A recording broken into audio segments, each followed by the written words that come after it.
In his second book, Peter in the Bible asks a very interesting question. The question is, what kind of people ought you to be? In a way, we've been wrestling with that question for a number of weeks now. What kind of people should we be? We should be like Jesus. We've concluded that. And we should have character qualities that are like Jesus' character qualities so that we can have Jesus' character. Peter puts a little different context to that question, though. He says, seeing that it will all be destroyed, what kind of people ought we to be? Seeing that there's an eternal perspective to what kind of people we are, he said we should give some attention to that. So we keep asking the question, what kind of a person was Jesus? What were his character qualities? What was his character? And what should we be building into our lives if we're going to be like Jesus? In the light of all that, let me ask another question, and I'll just put it straight out. Are you a loyal person? Does loyalty characterize your life? Would you be described as having the character quality of loyalty? I think the whole scripture message would tell us that God thinks it's important. And I think we could go so far as to say that we cannot have godly character unless we have the character quality of loyalty. Loyalty has always been needed in human history, and maybe even more today than any other time in history. It seems to be on the decline. The moral fabric seems to be deteriorating. The me concept has just permeated our society. Instant gratification leads to using people instead of being loyal to them, using organizations instead of being loyal to them. And because of all of this, we should know what loyalty is, what it will do for us as individuals, and how we can build it into our lives. We're going to approach the topic on that order today. But I would remind you that Jesus was loyal to people. He was loyal to Peter. Even after Peter denied knowing him, denied being one of his followers, excuse me, Jesus met him on the shore of the Sea of Galilee and had just a marvelous conversation with him. Why? Because he was loyal to him. He didn't abandon him. He didn't toss him aside. He was loyal to him. He was also loyal to Thomas. When Thomas said, I won't believe unless I can put my finger in the hole in his hand, my hand in the hole in his side. When Jesus appeared, he was loyal to Thomas. He said, come on, Thomas, I will satisfy your questions. I will satisfy your uncertainty.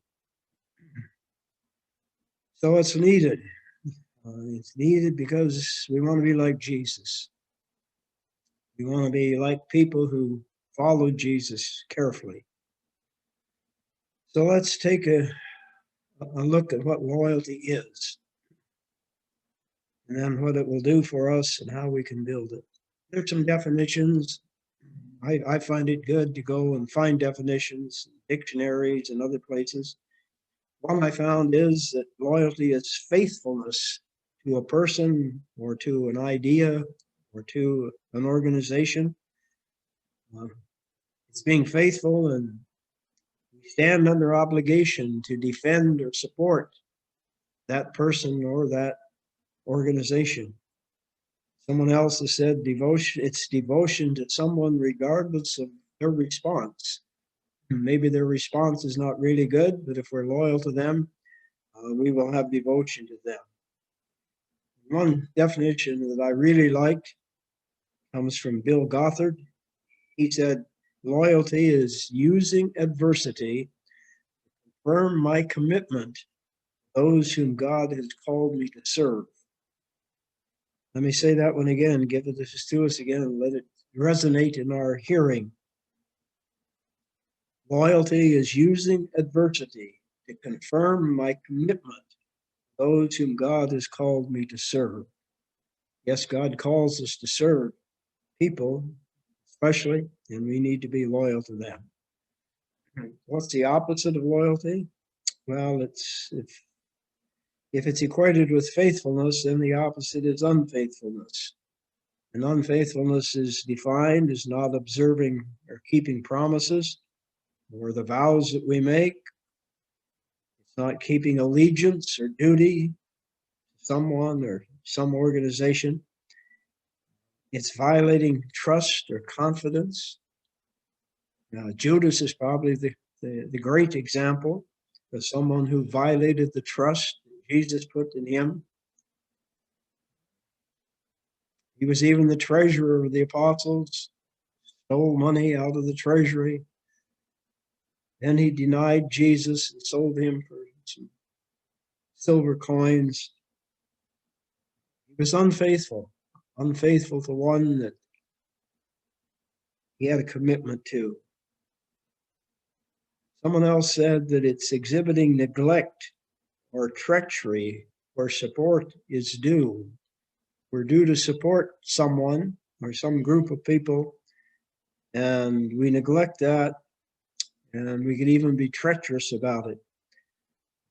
Another great example of that is found in the Old Testament in the book of Numbers, chapter 12, where Moses' brother Aaron and his sister Miriam tried to lead a revolt against Moses' leadership. There was treachery. They were to be supportive of him as their leader. They chose to deny that and go on their own. There are many examples of loyalty, though, as we try to think of what it is. I could rattle off a few. You probably could too. In the Old Testament, Jonathan was loyal to David, even though he knew David was going to replace his father as king of Israel. And then later, David was loyal to King Saul, even though Saul tried to throw a javelin through him and pin him to the wall, and other things like that. David was still loyal when he had a chance to kill Saul in the cave. He refused to do it because of that loyalty. In the New Testament, we have an interesting story of Paul and his missionary journeys. He took with him Barnabas and on the first one, and Barnabas' nephew Mark. Partway through, before they started to climb into the interior of Asia Minor, Mark gave up and went back, headed back to Antioch. Then they wanted to go on another missionary journey, and Barnabas still wanted to take Mark with him. And Paul said, no, he didn't do well the first time. We won't risk that again. And so Paul and Barnabas separated. Paul went one way, Barnabas went another way, and Barnabas took his nephew Mark with him. He was loyal to Mark. And the end of the story, of course, is that near the end of his life, Paul in 2 Timothy says, bring Mark. He would be helpful to me in ministry. One of the great stories, loyalty, when it's unfolding, we wonder who's going to be right, Saul or Barnabas, and maybe they were both right. To me, one of the really neat stories, and I think it's an emotional story, is the loyalty that Joseph had to Mary. They were engaged to be married, but they weren't married yet.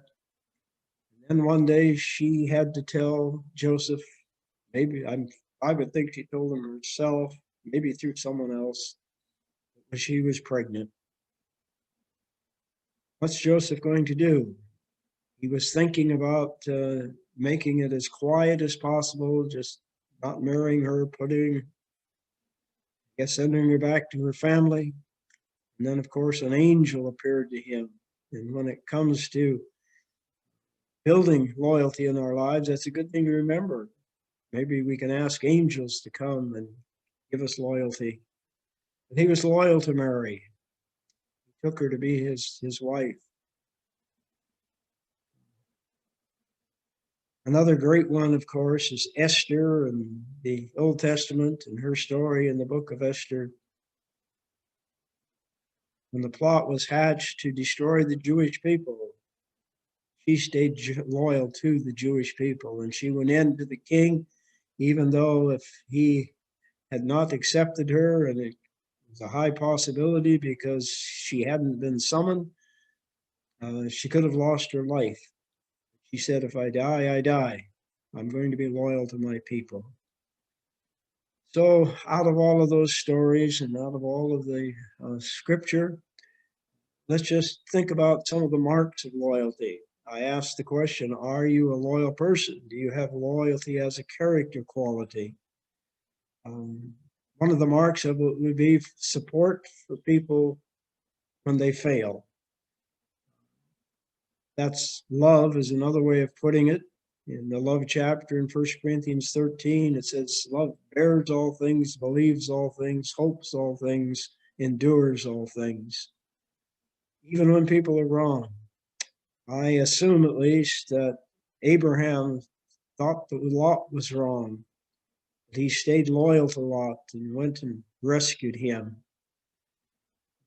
It's support for people when we think they're doing the wrong thing. It's sometimes a tough thing to say, I think your decision is wrong, but I'm going to support you in that decision. I went through a real heart-wrenching experience of that recently, where I felt that the decision that was being made was wrong, but it was the other person's decision, not mine. I had respect for the person, and I simply said, I will support your decision. I will stand with you in that decision. It includes a refusal to gossip about it, or to slander, or to give a bad report. It's refusal to discuss the person's faults, the other person's faults, the one that we're to be loyal to. Certainly support in times of adversity. And those times really reveal the level of our loyalty or the nature of our loyalty if we support during the times of adversity that the other person's going through. I've mentioned respect. Yes, loyalty is built on respect. And there's sometimes confrontation is needed. It doesn't mean that we don't challenge the person, don't question the person. But we can be successful if they know that we're loyal to them, and if we can assure them of our loyalty, regardless of what happens. I learned something of this when I was a teenager. We had a group of friends. I had a group of friends in the town, a small logging town in western Montana. And those friends were not loyal to their fathers. I can remember wrestling with that and making a decision that I would be loyal to my father. I wouldn't talk about his weaknesses and his failures and his faults, but I would be loyal to him. And I believe that that has stood me in good stead all of my life. So that's loyalty, what it is and what it's the opposite. We can undermine loyalty, though, and it has some consequences. There's some consequences of doing it. The person we're unloyal to will get hurt. I think that's probably always true. If we're unloyal to a person, that's going to cause some pain for that person. And it causes disunity to spread in whatever circle of people we live in. Loyalty causes disunity to spread. I remember working on a case where a senior pastor was unloyal to an assistant pastor. And it spread disunity through the whole congregation. It took years for it to correct itself, that congregation. Judging and fault finding are usually encouraged when there's disloyalty. It spreads. It's kind of like a gangrene. It doesn't stop. There's loss of trust. People lose trust when there's disloyalty. And there are lots of privileges that are lost because of that.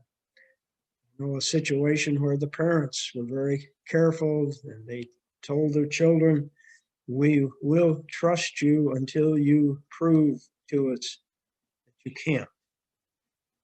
And it went up through into their teenage years. And then there was a time when one of them proved that they couldn't trust them. And it was addressed and they worked through it, but it took a long time for the privileges to be restored and for the trust to be restored. The person wasn't loyal to their parents. There's guilt, poor self-esteem when we're disloyal. Judas, again, is a great example of it. He got his money and he went back and he tried to return it to the leaders and said that he's an innocent man. I betrayed innocent blood. He had this huge, huge guilt in his heart. Went out and hung himself.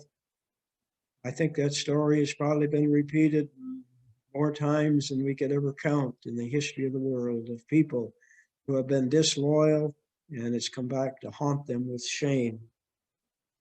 And certainly instability. There's instability in the person's life. There's instability in the group, whether it's family or some other organization. Oh, we try to justify disloyalty. Probably most of us have tried to do it at some point or another because we've betrayed loyalty. One of the common ways is to make it a prayer request in a prayer meeting, ask people to pray for so-and-so because, and often it's simply a way of being disloyal to the person. Other times I've heard them say, well, I just have to tell someone. It's burning a hole in me. And it would be helpful for you to know that this is what it is. I know of a situation where a pastor told that to an evangelist. It would be helpful if you would know. And the evangelist looked at him and said, no, it's not helpful. I wish you had not told me. That's one way of helping a person develop loyalty.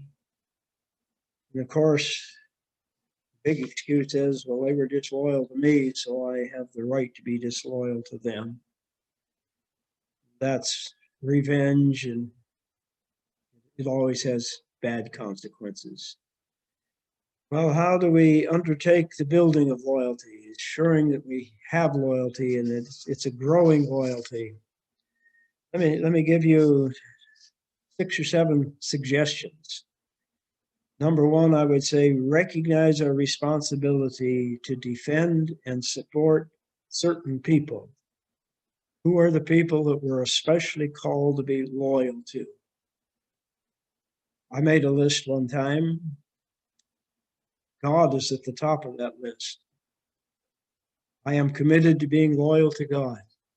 Am I always loyal to Him? No, but I'm committed to it. I come back to it. Secondly, I need to be loyal to myself, to my standards, to my goals, to my objectives, to the kind of person I want to be. I need to be loyal to that and not vacillating and not moving away from it. If we're married, we're called to be loyal to our spouse. How many times we've heard the phrase, until death does us part. That's loyalty. That's sticking with the person, not just living with them, but standing with them in heart and soul and mind, being loyal to them. We need to be loyal to our children. they've done wrong, we correct them and address it with them, but we don't gossip about them somewhere else. All of us have circles of friends that we should be loyal to and can be loyal to. It's a sad thing when we are disloyal to friends. If you are an employee, you need to be loyal to your employer. If you're an employer, you need to be loyal to your employees. That's just life. That's where it's important. We need to be loyal to Christians. We need to be loyal to a church. Does that mean the church has to be perfect? No, it doesn't. Does it have to be superb? No, it doesn't. If we're committed to it, we need to be loyal to it. So that's the first thing I would say. Recognize and develop and defend certain people. Number two, refuse to do things that mark disloyalty. We've talked about them. Giving a bad report of someone, focusing on someone's failures and weaknesses and mistakes and flaws. Refuse to do that. Forgive those things and forbear those things, but don't focus on them. My third suggestion is reject a proud spirit. Out of a proud spirit comes criticism. Criticism is being disloyal. Out of a proud spirit comes bitterness. We can't afford to be bitter towards people that we're to be loyal to. Out of a proud spirit comes hurt feelings. It's often identified as wounded pride. My feelings get hurt. That's not an excuse to be disloyal, so we reject the proud spirit. Number four, deal with competitiveness. There's something inside of us that tells us we have to be right. It has to be done my way. My way is better than the other person's way. And we have this desire to be better than others.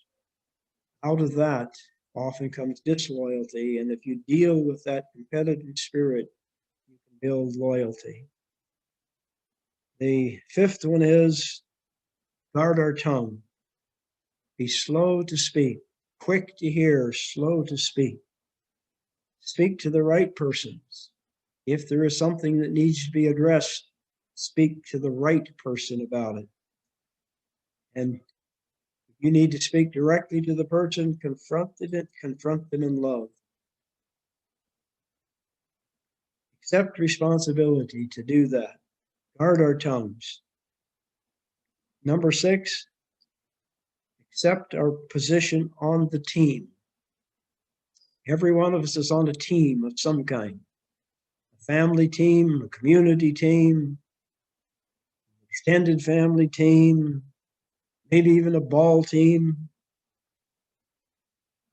We accept our responsibility to the team. We give up the right for personal power. We do with all of our heart what we're doing for the sake of the team. If we need to change, let's trust God to change the team. But let's accept our position. I am on a team. I will be loyal to my team. And then the last one, number 7, make the personal sacrifice. There is a cost in defending someone. Sometimes we need to defend those who are being attacked, and there's a cost to that. Emotional cost often, sometimes a relationship cost. We make the personal sacrifice. It costs our pride to do it some other way, someone else's way. It costs our pride to not